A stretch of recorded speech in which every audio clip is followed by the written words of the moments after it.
नमस्कार दोस्तों, हमारे YouTube चैनल में आपका स्वागत है। तो आज हम फिर से अपनी रीजनिंग क्लास लेके आए और हमने उसमें पार्ट फर्स्ट पढ़ लिया था। अब पार्ट सेकंड की बात करने जा रहे हैं। एक बार हमारे चैनल को यदि सब्सक्राइब नहीं किया है तो एक बार अपने चैनल को सब्सक्राइब करें और वीडियो अंत तक देखें और वीडियो देखने के बाद उसमें लाइक और कमेंट जरूर करें। तो आज हम पार्ट सेकंड की बात करते हैं। तो पार्ट फर्स्ट हमने जो बात की थी वो बात की थी हमने दिशा परीक्षण।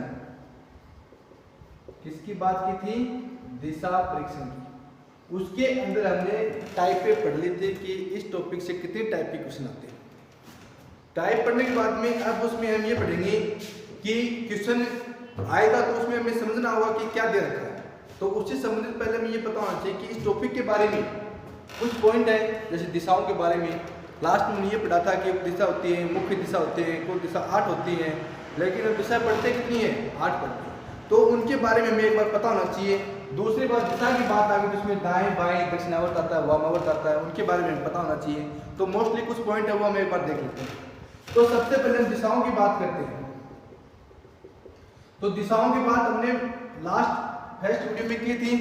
क्या की थी कि कुल दिशाएं कितनी होती हैं? 10। जबकि हम कितनी दिशाओं का अध्ययन करते हैं? 8 दिशाओं का अध्ययन करते हैं, जिसमें से 4 कौन सी होती हैं? उपदिशा होती हैं और 4 कौन सी होती हैं? मुख्य दिशा होती है। तो सबसे पहले एक ऊर्ध्वाधर रेखा लेते हैं, उसके बाद में एक क्षैतिज रेखा लेते हैं और हर एक रेखा कितने किनारे होते हैं? 2।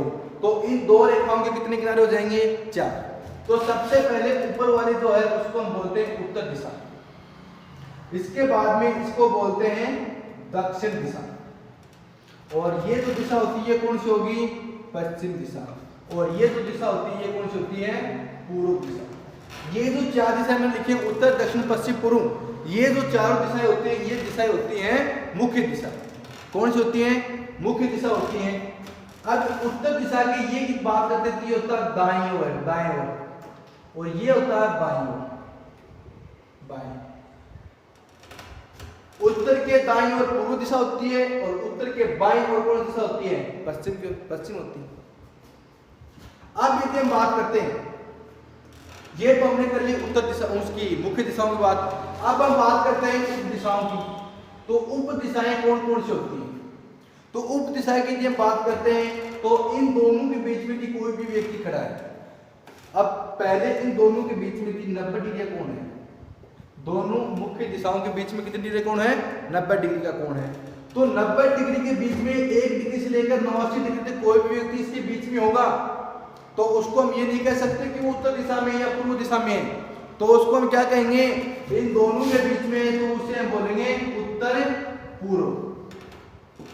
यदि इन दोनों के बीच में 1 डिग्री से लेकर 89 डिग्री तक कोई भी व्यक्ति खड़ा है तो उसको हम बोलेंगे उत्तर पूर्व दिशा। इसी प्रकार से इन दोनों के बीच में भी कोई व्यक्ति है तो उसको हम बोलेंगे उत्तर पश्चिम। इसी प्रकार से इन दोनों के बीच में कोई व्यक्ति खड़ा है तो उसको हम बोलेंगे दक्षिण पश्चिम। और इसी प्रकार से इन दोनों के बीच में कोई व्यक्ति है तो उसको हम बोलेंगे दक्षिण पूर्व। ये जो मैंने 4 दिशा लिखी है, उत्तर पश्चिम, उत्तर पूर्व, दक्षिण पूर्व और दक्षिण पश्चिम, ये जो 4 दिशाएं होती हैं ये दिशाएं होती हैं उप दिशाएं। और जो पहले 4 दिशा लिखी थी उत्तर दक्षिण पश्चिम पूर्व, ये चारों दिशाएं कौन सी होती हैं? मुख्य दिशा होती हैं। अब जो लगातार मुख्य दिशाओं की बात करते हैं तो बीच में 90 डिग्री कोण होता है। कितनी डिग्री कोण होता है? 90 डिग्री कोण होता है। लेकिन उप दिशा के बाद में यदि मुख्य दिशा आती है उन दोनों के बीच में कितनी डिग्री का कोण होगा? 45 डिग्री। लगातार दिशा, उप दिशा और मुख्य दिशा के बीच में, दोनों के बीच में कितनी डिग्री कोण होता है? 45 डिग्री का कोण होता है। या तो कोई दिक्कत है कोण की बात आ गई, कोण जितना घुमाएंगे 45 से 135 की बात करते हैं तो भी घुमा देंगे, 90 की बात करें तो भी घुमा देंगे। अब दायां और बायां हमने देख लिया, लेकिन इसके साथ 2 नाम और होते हैं, दक्षिणावर्त और वामावर्त। वो देखते हैं दक्षिणावर्त क्या होता है और वामावर्त क्या होता है।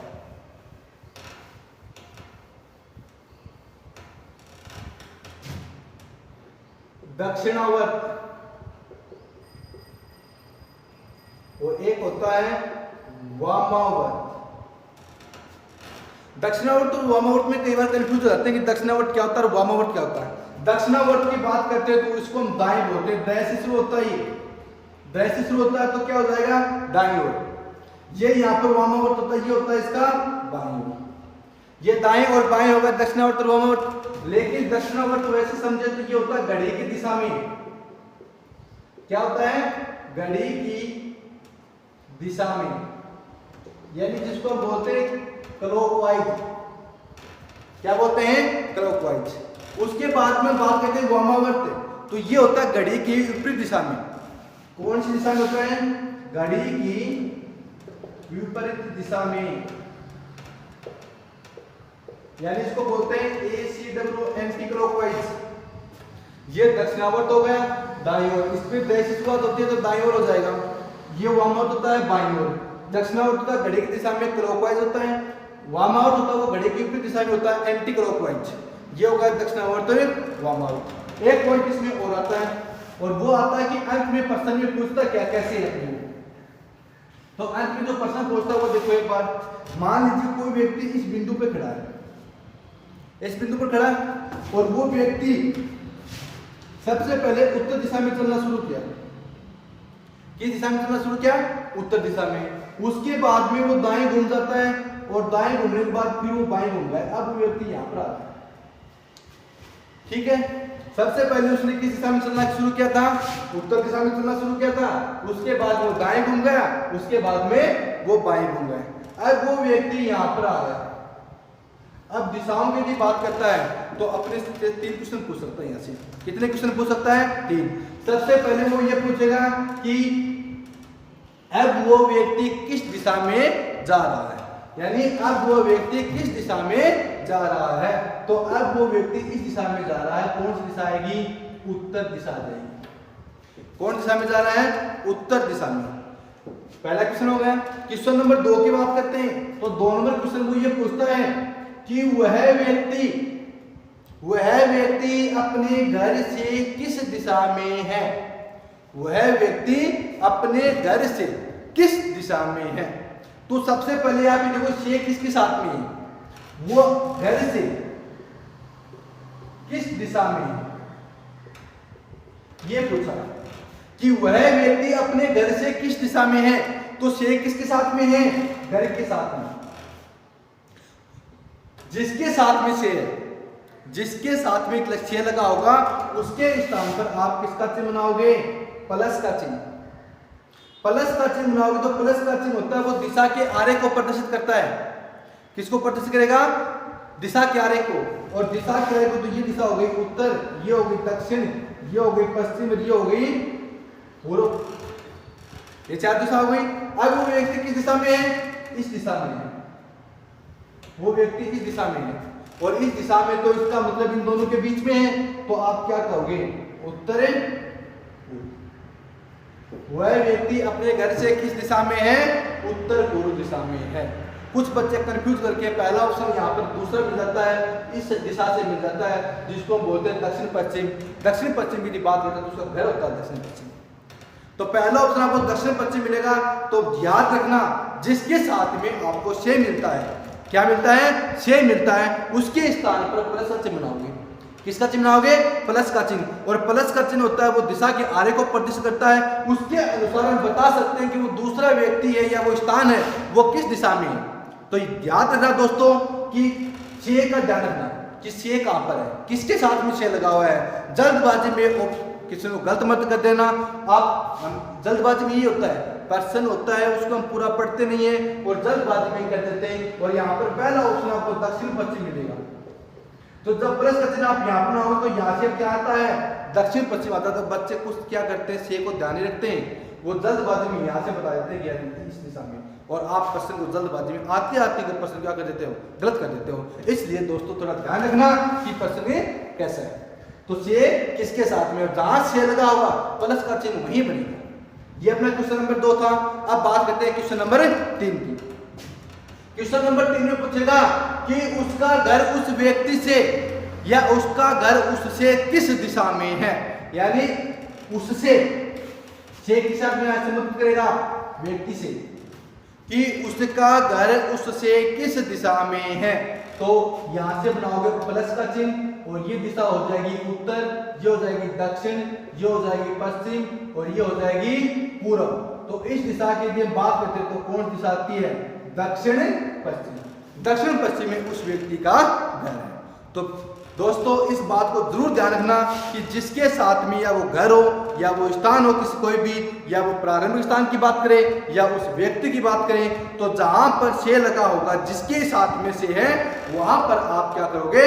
प्लस का चिन्ह बनाओगे। और प्लस का चिन्ह होता है वो किसको प्रदर्शित करता है? दिशा के आरेख को। और इसको अगर इस प्रकार से करते हो तो प्रश्न कभी गलत नहीं होता है। अब यदि हमने बात की थी कि वो व्यक्ति पहले क्वेश्चन की एक बार बात की थी कि वो व्यक्ति किस दिशा में जा रहा है, तो सबसे पहले उसको मैंने उत्तर दिशा में चलाया, उसके बाद मैंने उसको दाएं घुमाया, उसके बाद में मैंने उसको बाएं घुमाया। यदि एक बार दाएं आ गए एक बार बाएं आ गए, दोनों कैंसिल, बचा कुछ नहीं, तो इसका मतलब जिस दिशा में चलना शुरू किया था अब भी वह उसी दिशा में जा रहा है। अगर यहाँ से दाएं बाएं में से एक और बच जाता कोई भी, अंत में मान लीजिए अगर बाएं घूम जाता एक बार, तो उसको जो दिशा में चलना शुरू किया था उस दिशा को एक बार बाएं घुमा देते, 3 बार घुमाने की जरूरत नहीं थी। लेकिन यहाँ पर हमने उसको 2 ही बार घुमाया है, तो इसका मतलब है वो जिस दिशा में चलना शुरू किया था उसी दिशा में जा रहा है। लेकिन ये से वाला प्रश्न है कि वो अब किस दिशा में है, तो आप ये नियम मत लगाना। अगर वो आपसे पूछे कि उसका घर उससे किस दिशा में है या उसका प्रारंभिक स्थान किस दिशा में है, तो आप वहां पर ये नियम मत लगाना। फिर आपको वहां पर क्या करना पड़ेगा? डायग्राम बनाना ही पड़ेगा। अगर ऐसा प्रश्न आए यही पूछे कि वो किस दिशा में जा रहा है, तो आप ये दाएं और बाएं वाला नियम लगा सकते हैं। अब ये उससे संबंधित कुछ बिंदु थे जो मैंने आपको करवा दिए थे। अब हम टाइप नंबर 5 से लेकर टाइप नंबर 8 तक एक एक करके सभी के 2 या 3 क्वेश्चन करेंगे। तो देखिए